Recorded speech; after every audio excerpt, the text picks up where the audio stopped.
कोयता धरलेला नाग आमच्या पाठीमागे येत होता. त्याला पाहिल्यानंतर आमच्या मनामध्ये एक प्रकारची भीती वाटत होती. आता काय होणार या प्रचंड भीतीने आम्ही वेगाने धावत होतो. माझ्याबरोबर मोरू, माझ्या पुढे पारूबाई आणि सर्वात मागच्या बाजूला धनाजी होता. धनाजीला कोणत्याही प्रकारची भीती नव्हती.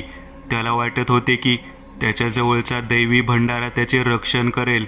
तो घाबरलेला होता, परंतु आम्हाला दाखवण्यासाठी तो वेगाने पळत होता.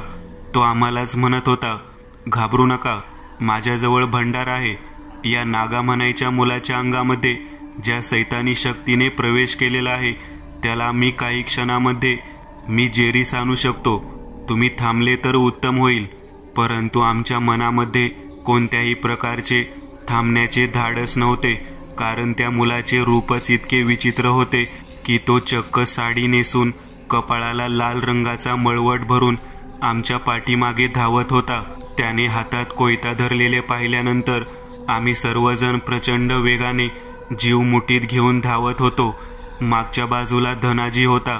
त्याला विश्वास होता की त्याने त्याच्या जवळचा भंडारा उधळल्यानंतर ती शक्ती त्याला काहीच करू शकणार नाही. बराच वेळ आम्ही धावत होतो. मोरू म्हणत होता, धनाजी वेगाने धाव, उगाच विषयाची परीक्षा घेऊ नकोस. तो सैतानी मुलगा आहे, तो काहीही करू शकतो. धनाजी म्हणाला, तुम्ही काही काळजी करू नका, माझ्याजवळ भंडार आहे. मी एका क्षणामध्ये त्याला नाहीसा करू शकतो. परंतु आम्ही कोणीही थांबायला तयार नव्हतो, कारण आम्हाला माहीत होते की जो लहान मुलगा आहे तो नागा नाही, त्याच्या शरीरामध्ये कोणीतरी प्रवेश केलेला आहे. नेमका कोणी प्रवेश केला आहे हे काही केल्या कळत नव्हते. जे खंडूकाकासारखे गळ्यातील गोप व साहित्य परिधान केलेले कुत्रे होते ते कुत्रे मात्र आमच्याही पुढे वेगाने धावत होते. गुहेच्या मागच्या बाजूमध्ये वेगामध्ये गेलेले होते तेच आता सगळ्यात अगोदर वेगाने का धावत होते हे काहीच कळत नव्हते. या अगोदरचे दृश्य म्हणजे त्या कुत्र्याने त्या नागाला भुंकून त्याला जागृत केले होते, परंतु आता कुत्री मात्र भीतीने वेगवेगाने धावत होते. जणू कुत्र्याला सुद्धा भीती होती की त्याचे मुंडके धडा वेगळे होईल का काय. कुत्रे सगळ्या पुढे वेगाने धावत होते. धनाजीला आम्ही मागून म्हणत होतो, धनाजी वेगाने धाव, तो मुलगा प्रचंड वेगाने तुझ्या जवळ आलेला आहे. परंतु धनाजी काही केले आमचे बोलणे ऐकत नव्हता. त्याला त्याच्या भंडाऱ्यावर जास्त आत्मविश्वास होता. खूप सारं अंतर पार करून आम्ही तिथून दूरवर आलेलो होतो. जवळजवळ माझ्या वस्तीपर्यंत आलेलो होतो. मला मध्येच मोरू म्हणाला, परशा दादा, मागच्या दिशेने बघ, धनाजी आला आहे का. तेव्हा धनाजी धावून धावून दमत आलेला होता. त्याच्या तोंडातून फेस येत होता. जणू काही वेगाने धावून धावून त्याला दम लागलेला होता.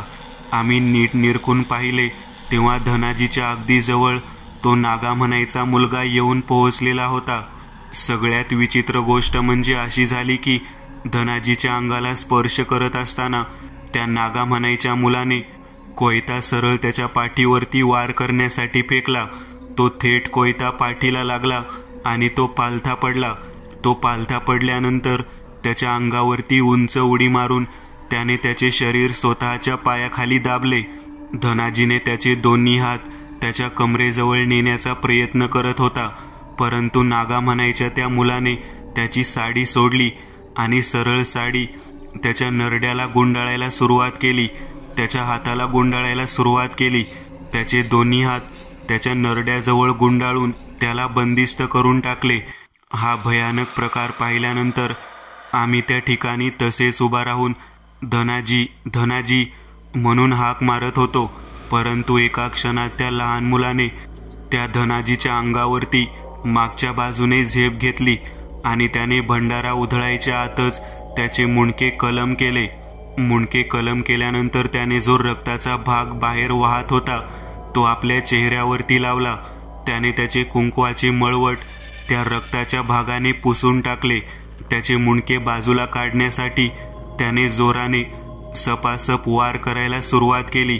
त्याचा वेग इतका भयानक होता की त्याने 3 ते 4 वारामध्ये त्याचे मुंडके धडा वेगळे केलेले होते. त्याने कोयता आपल्या कमरेला लावला आणि ते मुंडके आपल्या हातात घेऊन तो थयाथई नाचू लागला. त्याचा प्रचंड भयानक नाच पाहून आम्ही घाबरलो. मला खूप भीती वाटत होती. त्याने दरादरा त्याचे प्रेत ओढत मागच्या दिशेने नेले. माझ्या वस्तीजवळ हा चाललेला नंगा नाच पाहून आम्ही घाबरत घाबरत माझ्या घरामध्ये पोहोचलो. माझ्या घरामध्ये पोहोचल्यानंतर आम्ही आतल्या बाजूने दरवाजा बंद केला. खिडकीतून बाहेरच्या दिशेने पाहू लागलो तेव्हा धनाजीला दूरवर ओढत त्या नागाने गुहेच्या दिशेने नेलेले होते. गुहेच्या मागच्या भागामध्ये बहुधा त्या ठिकाणी मोरवानीची मूर्ती होती. तेथेच तो पुन्हा पूजा करण्यासाठी धनाजीची कवटी आणि त्याचे धड घेऊन गेलेला होता. गुणाजीची बायको पारूबाई मोठ्याने रडत होती. ती म्हणू लागली, नको ते धाडस करून भाऊजी त्या ठिकाणी मागे राहिले आणि नाही त्या गोष्टीला सामोरे जावे लागले. आता त्यांच्या बायकोला काय उत्तर द्यायचे? अगोदरच माझ्या नवऱ्याच्या बाबतीमध्ये जे घडलेले आहे त्यातून मी सावरू शकत नाही आणि हे प्रत्यक्ष पाहिलेले दृश्य फारच भयानक आहे. मोरू म्हणाला, परशा, आपण काही करून या ठिकाणाहून दूर जायला हवे. मला वाटते की तू जे सांगितले आहे ते फारच भयानक आणि तितकेच आपल्याला घातक आहे. पारू म्हणाली, मी तर या घरातून बाहेर जाण्याचे धाडसच करणार नाही. मला वाटते आपण इथेच थांबावे. काही वेळामध्ये तो मुलगा पुन्हा प्रचंड वेगामध्ये धावत येऊ शकतो. मला वाटते तो आपल्याला कोणाला जिवंत सोडणार नाही. धनुभाऊजीचं जे झालं ते फारच भयानक झालं. आता मला इतकी भीती वाटत आहे की मी या घरातून बाहेर पडणे शक्यच नाही. जोपर्यंत दिवस उजडत नाही तोपर्यंत आपण कुठे जायला नको. तेवढ्यात बाहेरच्या बाजूने दरवाजावर कोणीतरी थाप मारत आहे असा आवाज ऐकू येऊ लागला. तो आवाज ऐकल्यानंतर मात्र कोणालाच काय करावे कळेना. पारू घाबरलेली होती. आपले मुंडके गुडघ्यामध्ये घालून खालच्या बाजूने तोंड करून शांत बसलेली होती. मोरू मला म्हणाला, आता काही झाले तरी दरवाजा उघडायचा नाही, कारण मला माहीत आहे तो नागा म्हणायचा मुलगा त्या धनाजीचा प्रेत त्या ठिकाणी फेकून परत आला असणार आहे. मला वाटतं तो रात्रीतून आपल्या तिघांनाही मारून टाकणार आहे. काही करून आपण या ठिकाणाहून जायला हवं. आपल्या जवळच्या लोकांचा तपास राहिला बाजूला. आपला जीव वाचवण्यासाठी आपल्याला धडपडावे लागत आहे. खिडकीतून बाहेर बघण्याचे धाडस कोणामध्येच नव्हते. पारूबाई तर आपल्या गुडघ्यामध्ये डोके ठेवून आम्हाला सगळ्यांना म्हणत होती, कोणत्याही प्रकारचा आवाज करू नका. मला वाटतं आवाजाच्या दिशेने तो मुलगा धावत येतो.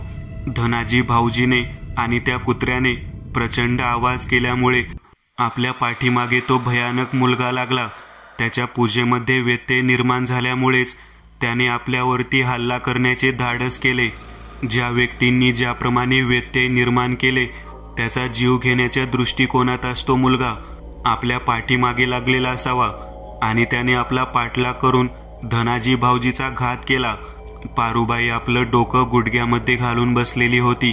तिच्याकडे पाहिल्यानंतर संपूर्णतः लक्षात येत होतं की भीती काय असते.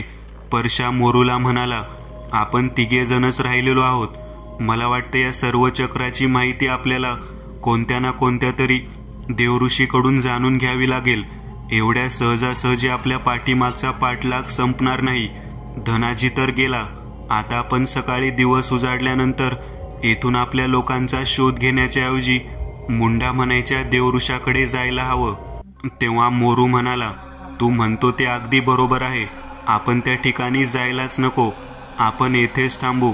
पारूबाई म्हणाली, मी या घराच्या बाहेर काही झाले तरी जाणार नाही.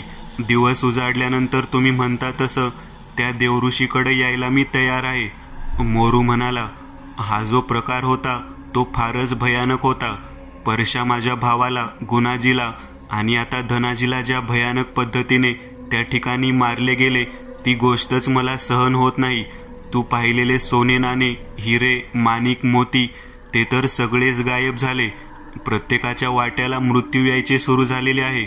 परशा म्हणाला, या सोन्या नाण्यापायी आणि हिरव्या माणिक मोत्यापायी तर हा सर्व खेळ आतापर्यंत घडलेला आहे. त्याचं नाव सुद्धा काढू नकोस. आका म्हणायची जी बाई होती ती फारच भयानक होती.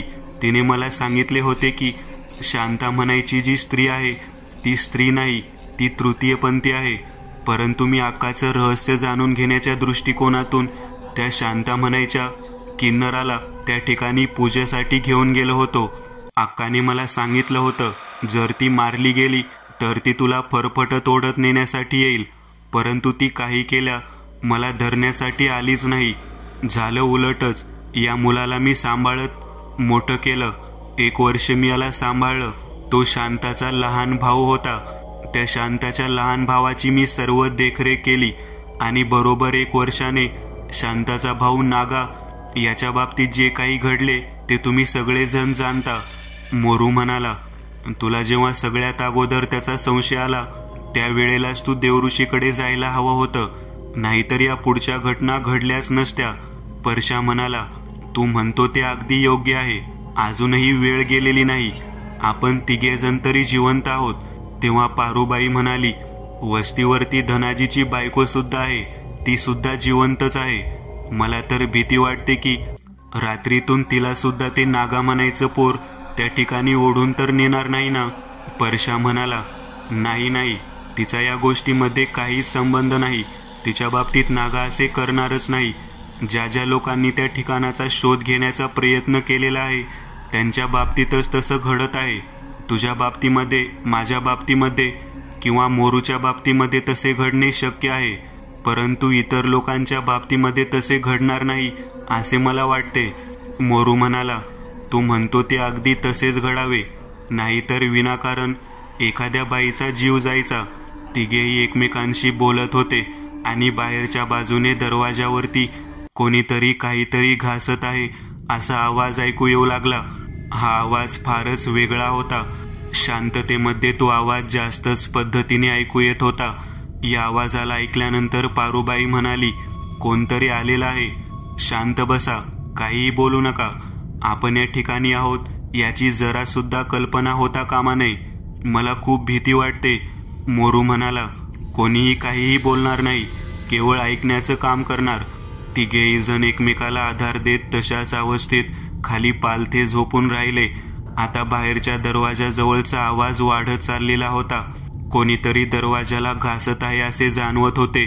मोरू म्हणाला, परशा कदाचित दरवाजाला उघडण्यासाठी कोणीतरी प्रयत्न करत असावे. तू मला सांग, आपण काय करायचे? तेव्हा परशा म्हणाला, आपल्याला बसण्याखेरीज दुसरे काहीच करता येणार नाही. दरवाजाजवळचा आवाज अजून वाढत चाललेला होता. मोरू म्हणाला, मला वाटतं आपण खिडकीतून डोकावून पाहू, बाहेर कोण आहे का काय. तेव्हा पारूबाई म्हणाली, मोरू मालक, तुम्हाला विषयाची परीक्षा घ्यायची आहे का? जरा शांत राहा ना. आपल्या जवळचा व्यक्ती किती भयानक पद्धतीने मेलेला आहे याची जरा जाणीव ठेवा. परशा म्हणाला, आपल्याला असे किती वेळ बसावे लागेल याची काही कल्पना नाही. मला वाटतं आपण खिडकीतून डोकवायला काही हरकत नाही. मोरू आणि परशा दोघे जण खिडकीच्या दिशेने निघाले. खिडकीच्या दिशेने त्यांनी डोकावण्यासाठी आपले मुंडके खिडकीला लावले आणि बाहेर पाहिले. बाहेर कोणीच दिसत नव्हते. हा काय प्रकार चालू आहे हे कोणालाच कळेना. थोडा वेळ गेल्यानंतर पायामध्ये घुंगरू घालून कोणतरी झोपडीच्या कडेने चालत आहे असा आवाज ऐकू येऊ लागला. आता मात्र पारूबाई म्हणाली, मला वाटतं भाऊजींची बायको या इकडे आली असावी. तिच्याच घुंगरांचा आवाज आहे. मोरू म्हणाला, म्हणजे धनाजीची बायको या ठिकाणी आली असावी. एवढ्या रात्री कसे काय शक्य आहे? तेव्हा पारूबाई म्हणाली, का शक्य नाही? अहो, ती एकटी त्या वस्तीवरती आहे. कदाचित ते नागा म्हणायचं पोर तिच्या पाठीमागे लागलेलं असावं आणि ती धावत धावत या ठिकाणी आलेली असावी. तेव्हा परशा म्हणाला, काहीही बोलू नका. जर ती या ठिकाणी धावत आली असती तर दरवाजावरती थाप मारली असती, माझ्या नावाने मला हाक मारली असती, तुमच्या कोणाचं तरी नाव घेतलं असतं. तसं काहीच नाही. बाहेर काही वेगळाच प्रकार दिसतो. बाहेर पुन्हा आवाज वाढलेला होता. तो आवाज वाढलेला पाहून पारूबाई म्हणाली, नक्कीच कोणीतरी स्त्री आहे. तेव्हा मोरू म्हणाला, आपण पुन्हा एकदा खिडकीतून पाहायचं का? इतक्यात बाहेरून खंडू काकांचा आवाज ऐकू येऊ लागला. खंडू काकांचा आवाज कसा काय असू शकतो? ते तर गायब होऊन किती दिवस झाले.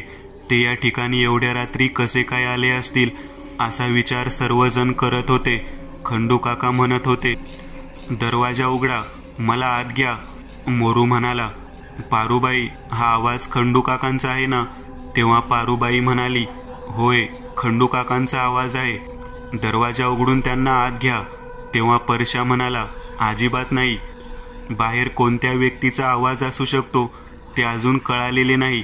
वाईट शक्ती कोणाचा पण आवाज काढून आपल्याला फसवू शकते. मी खिडकीतून बाहेर बघितल्याशिवाय दरवाजा अजिबात उघडणार नाही. पारूबाई म्हणाली. मी उठून बघते. पारूबाई, मोरू आणि परशा तिघेही जण मिळून खिडकीतून बाहेर डोकावून पाहू लागले. तेव्हा साडी नेसलेल्या अवस्थेमध्ये खंडू काका दिसत होते. हे कसे काय शक्य आहे? खंडू काका साडी कशी काय नेसू शकतात? त्यांच्या कपाळाला मोठं कुंकू लावलेलं होतं आणि ते पायामध्ये घुंगरू असलेले पैंजण घालून तिथून इकडे तिकडे फिरत होते. एखादं कुत्रं कसं फिरावं, अगदी तशा पद्धतीने ते इकडे तिकडे फिरत होते. आणि त्यांच्या पाठीमागे दूरवर कुत्रं दिसत होतं. अगदी तसंच कुत्रं जे खंडू काकांच्या गळ्यातील मणी आणि गोप घालून आमच्या पाठीमागे त्या गुहेपर्यंत आलेलं होतं. स्पर्शाने खंडू काकांचा चेहरा पाहण्यासाठी नीट डोकावून पाहिले तेव्हा परशा ओरडू लागला, मागे सरका, मागे सरका, ते खंडू काका नाहीत. पारूबाई म्हणाली, अहो ते खंडू काकाच आहेत. मी ओळखते त्यांना. त्यांना आत घ्या, नाहीतर तो नागा म्हणायचा मुलगा येईल आणि त्यांना सुद्धा मारून टाकेल. तेव्हा परशा म्हणाला, अगं मूर्खबाई, त्या बाहेर असलेली स्त्री रूपामधल्या खंडू काकाच्या पायाकडे नीट पहा. त्यांचे पाय उलटे आहेत. ती मुळी मनुष्य नाहीच, ते पिशाच्चे आहेत. सर्वांनी अगदी व्यवस्थित पद्धतीने ते पाय पाहिले तेव्हा त्यांच्या लक्षात आले की खरंच ते साडी नेसलेले खंडू काका जरी असले तरी त्यांचे पाय उलटे होते. तेव्हा पारूबाई म्हणाली, मग खंडू काकांसारखी दिसणारी, पाय उलटे असणारी स्त्री कोण असावी? तेव्हा परशा म्हणाला, ते खंडू काकाच आहेत, पण ते जिवंत नाहीत. त्यांच्या शरीराला कोणीतरी धारण केलेले आहे. ते कोण असावं? तेवढ्यात मागच्या बाजूने पळत पळत नागा येताना दिसला. त्याच्या हातामध्ये कोयता होता. पारूबाई म्हणाली, अहो त्यांचे पाय सरळ आहेत का उलटे आहेत? त्याच्यापेक्षा महत्त्वाची गोष्ट आहे, त्यांच्या पाठीमागे धावत धावत तो नागा म्हणायचा मुलगा येत आहे. त्यांना वाचवायला हवं. दरवाजा उघडा. मोरू म्हणाला, अगं मूर्ख आहेस का? परशा म्हणतो तेच खरे आहे. तुला कळत नाही का? ते खंडू काका जिवंत नाहीत. त्यांना तो नागा कसे काय मारेल? मेलेल्या माणसाला कोणी मारतं का? आपल्याला काही करून दिवस उजडण्यापर्यंत या ठिकाणी थांबावं लागणार आहे. अजिबात दरवाजा उघडू नकोस. पारूबाई म्हणाली, आपल्याला खंडू काकांचे प्रेतही सापडले नाही. ते मेलेलेही माहीत नाहीत. ते फक्त गायब झालेले माहीत आहेत आणि तुम्ही सरळ सरळ त्यांना मृत घोषित करत आहात. त्यांच्या शरीरामध्ये एखाद्या विचित्र व्यक्तीचा आत्मा असेल आणि त्यामुळे त्यांचे पाय उलटे दिसत असतील. आपण त्यांना वाचवायला हवं, नाहीतर तो नागा म्हणायचा मुलगा त्यांच्या पाठीमागे का लागला असेल. उघडा दरवाजा, उघडा. त्यांना आतमध्ये घ्या. मोरू म्हणाला, ही बाई मूर्ख झाली आहे काय? तेव्हा परशा म्हणाला, तसं नाही मोरू. पारूबाई जे बोलत आहे त्यामध्ये सुद्धा तथ्य आहे. आपल्याला खंडू काका मेलेले, त्यांचा मृत्यू झालेला कोणताच पुरावा अथवा सुगावा नाही. तरीही आपण त्यांना मृत समजत आहोत. परंतु खंडू काका स्त्रीचे वस्त्र परिधान करून बाहेर का नाचत आहेत तेच कळत नाही. त्यांचे पाय उलटे आहेत. मग पारूबाई म्हणते त्या पद्धतीने त्यांच्या शरीरामध्ये कोणत्या तरी स्त्रीचा आत्मा असावा आणि त्यांच्या पाठीमागे धावत येणारा नागा हा त्यांचा जीव घ्यायला येत असेल. आपण त्यांना आत घ्यायला हवे. खंडू काका स्त्रीच्या वेशामध्ये धावत धावत त्या झोपडीच्या कडेने पळत होते. आता मात्र त्यांना आतमध्ये घेण्याशिवाय पर्याय उरलेला नव्हता. पारूबाईने दरवाजा उघडला आणि त्यांना आतमध्ये येण्यासाठी हाक मारली.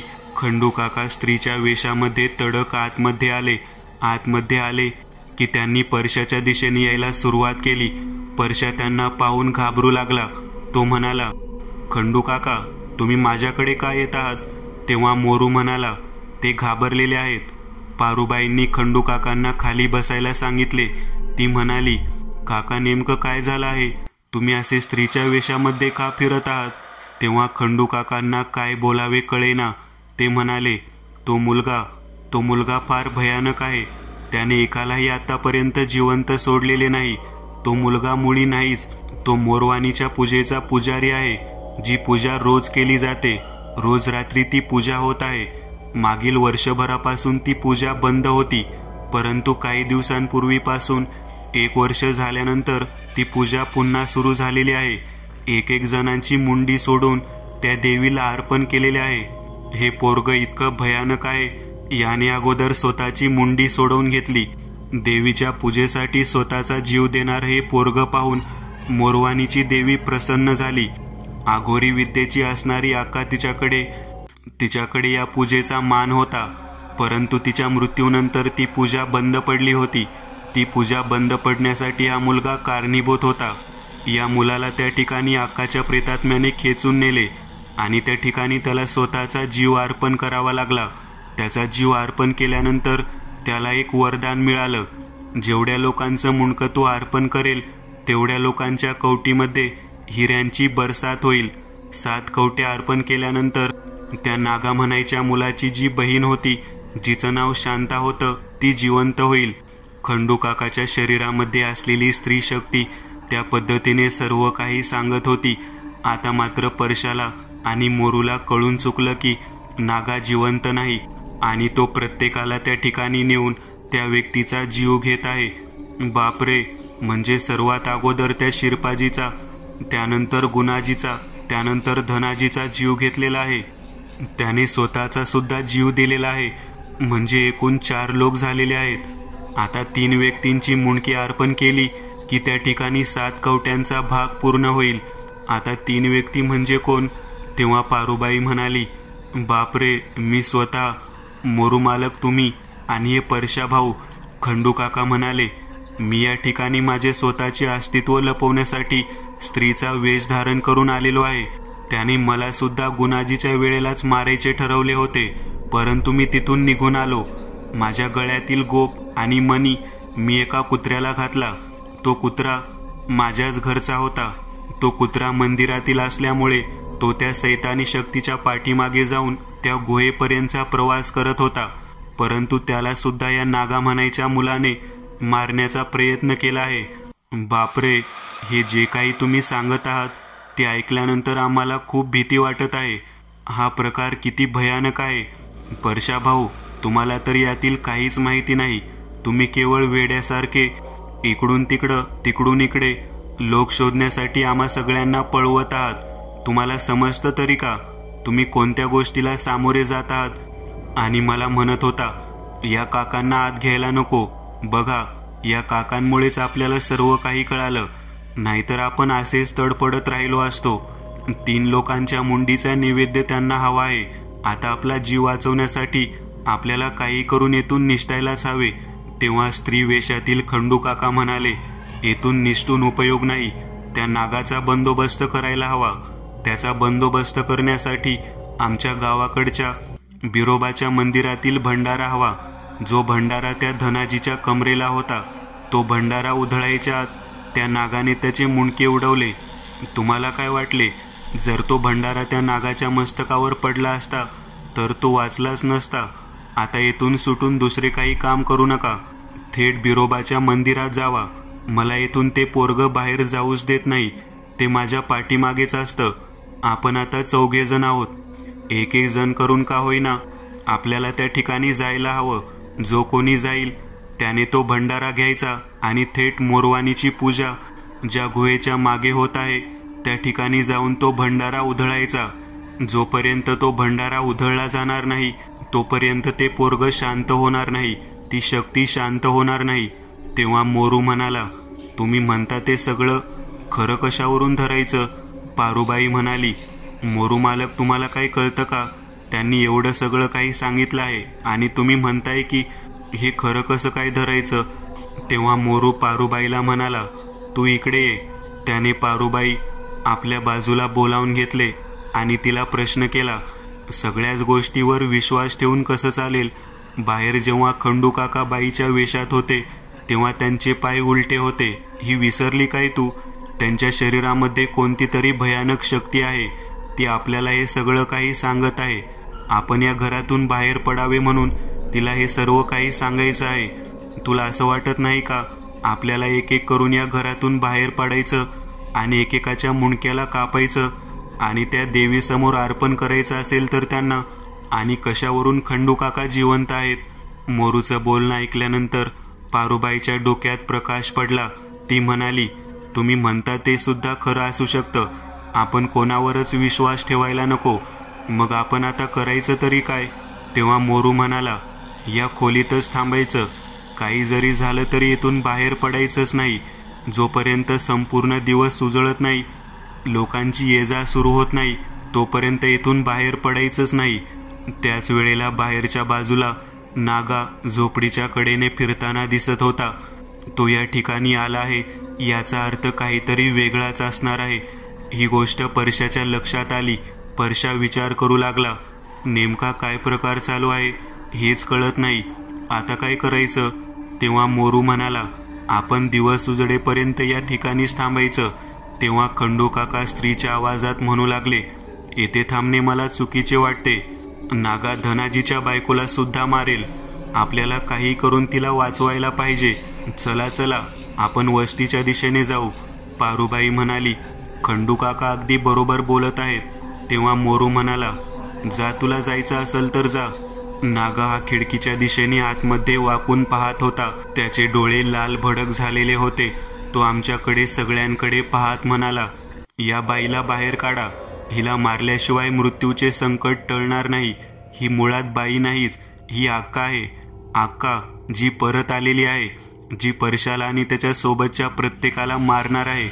आता समोर नागाच्या शरीरामध्ये कोण आहे हे कोणाला काहीच माहीत नव्हतं. परंतु नागा अगदी लहान मुलाप्रमाणे बोलून सांगत होता की ती आक्का आहे आणि ती आपल्या सगळ्यांना मारणार आहे. तेव्हा मोरू म्हणाला, तू नेमका कोण आहेस? तू नागा आहे का अजून कोण आहेस? तेव्हा परशा म्हणाला, काही का असेना, काही जरी झालं तरी आम्ही दार उघडणार नाही. जोपर्यंत दिवस उजडत नाही तोपर्यंत दरवाजा उघडायचा नाही. पारूबाई, मोरू, परशा तिघेजण एकमेकाकडे पाहत होते. त्यांना वाटत होतं की आपण दिवस उजाडल्यानंतर संकटातून बाहेर पडू. थोडा वेळ गेल्यानंतर बाहेर पाहिलं तर नागा त्या ठिकाणी नव्हता. दूरवरून पळत पळत धनाजीची बायको येताना दिसू लागली. धनाजीची बायको झोपडीच्या बाहेरच्या भागामध्ये येऊन दरवाजावरती थाप मारत होती. पारूबाई, पारूबाई, दार उघड. पारूबाई मोरूला म्हणाली, मालक मालक, धनाजीची बायको आली वाटतं.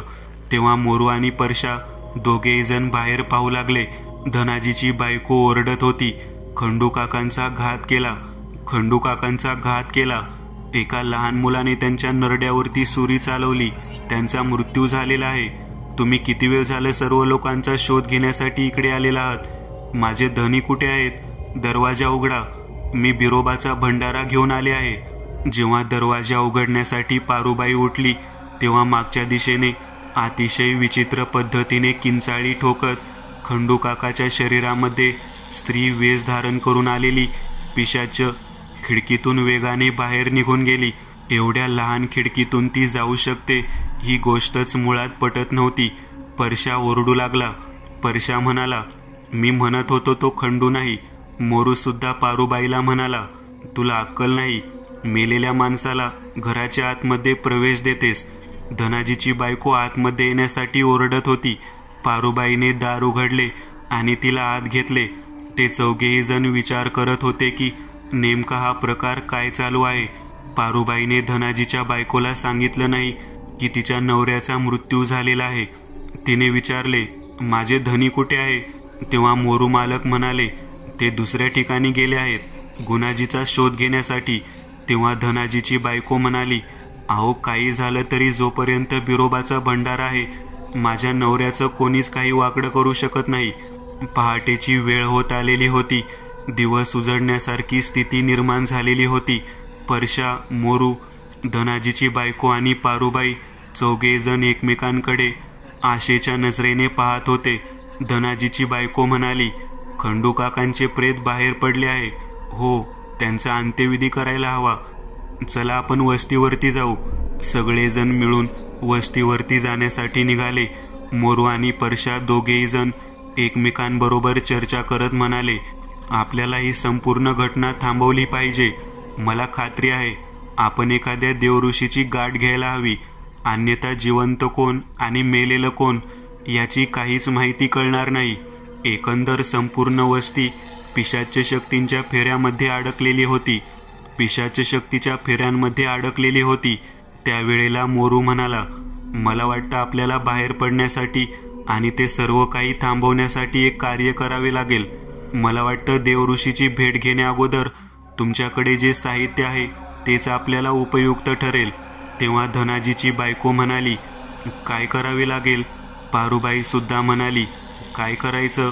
आता यांनी भंडारा आणला आहे ना, तो सगळ्यांनी अंगाला फासून घ्या आणि बिनधास्त बाहेर चला. बिरोबाचा भंडारा त्याचं काम जरूर करेल. ज्या हक्काने शांताबाईचा जीव घेतला त्याचा बदला घेण्यासाठी शांताबाईचा भाऊ नागायाने सगळं स्वतःवर अवलंबलेलं आहे. त्याला अजून 3 जणांची बळी हवी आहेत.